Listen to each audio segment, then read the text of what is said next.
it's Dorothy from crazyforcrust.com and welcome to my kitchen. Today I have two special guests with me, my mom and my dad, and we're gonna make one of our favorite family recipes.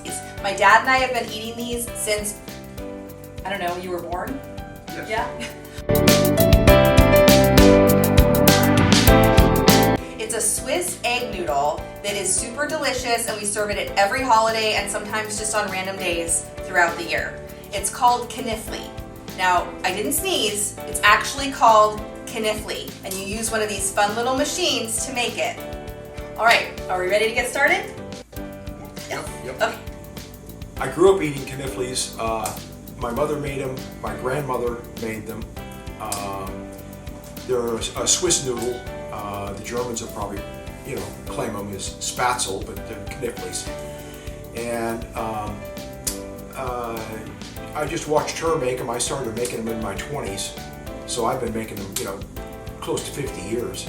The ratio for the ingredients is 1 cup of flour, 1 egg, and then milk to get it to the right consistency. That's about all that goes into it. Play with the recipe a little bit so it get the right consistency. Get the consistency, yeah. The only time we ate them at home normally was like at Christmas, Thanksgiving, maybe Easter, because they were a lot tougher to make in those days because you had to beat the dough with a wooden spoon, and that took you could do it. It's no problem. It's kind of tiring. So as my grandmother couldn't do it anymore, my father started doing it for her.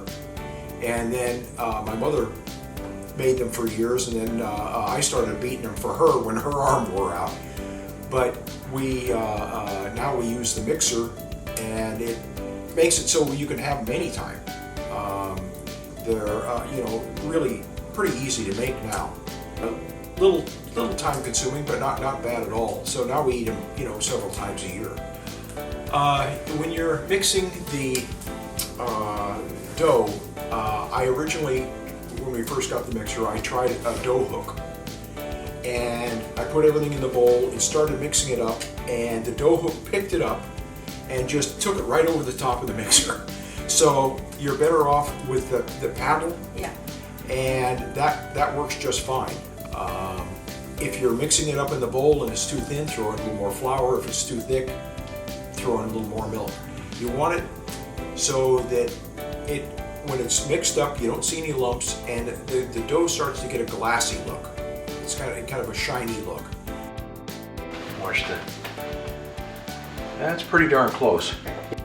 And when you can tell when you open the mixer up, it'll drip off the beater, or you can put a spoon in it and you lift it up, and it just kind of hanging down a little bit. If you take and make them too runny, if you got too much liquid in them, milk, what will happen is you put the dough into the Knoepfle machine. By the time you put the bowl down and get back to it, then it's dribbling through and they come out all long and stringy. I like them nice and round. So I've gotten to where I make it thicker, and when it's in the Knoepfle machine, when you're running it back and forth, like so, it forces them out, and they all come out about the same size. They're nice and round, and it's just a lot better that way. My grandmother used to mix the stuff up, as I said before, with the spoon in the bowl, but she didn't have a machine, so she would take a spatula and dip the spatula into the dough, and then take another one and just rake them off one at a time. And you can imagine doing that 300 or 400 times. That must have taken her forever.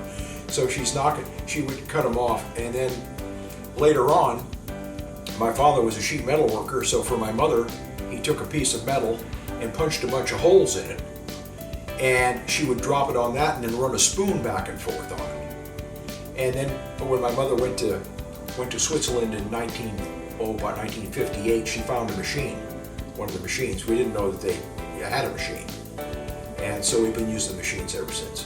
you take and get them in the machine, you're running them back and forth, and some of them will start to float right away. Other ones might stick to the bottom a little bit. But once you get it all run out, you I take a wooden spoon, put it on the bottom just to make sure I knock the ones loose. And then I leave them boiled for a minute or two after that to make sure that the last ones that went in get cooked. You can lift it up and it's got the holes in the bottom, so you can drain it like a strainer. Originally, the way we used to do it is we had just boiled them in a pot, and then we had a strainer, the old metal strainer with a wooden handle on it, and you would dip them out of the strainer.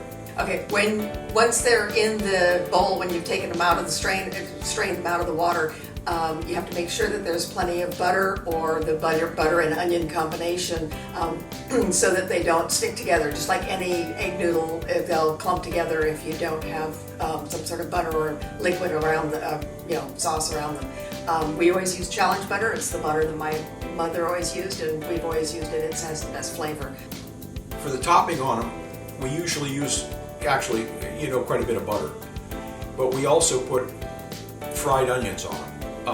Some people don't like fried onions, or especially kids don't like fried onions, so we make a separate batch for the kids or the people that don't want the onions on them, and just have butter. The way my grandmother used to do it, and my mother, is you would mix up the onions and the butter and mix the whole thing up, and then put a layer of Swiss cheese slices on top of it, and then put it in the oven for a little bit until the Swiss cheese melted. And then you would take them and put them on the plate. But my family, wife, daughter, they don't like Swiss cheese. So just make them... Or onions. Melt butter in a pan and add onions.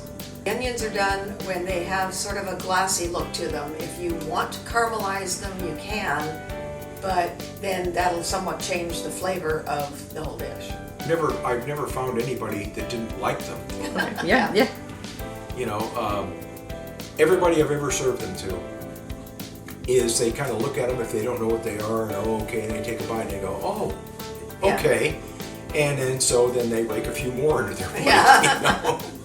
Yeah. Always start with a few. Also, very good if when you're having turkey or maybe lamb or whatever, if you have gravy.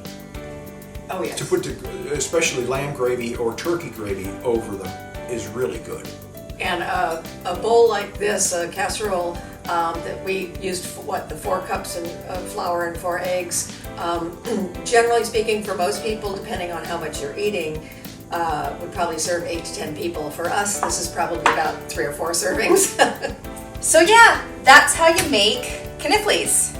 These delicious egg drop noodles, that's what you call them. I call them.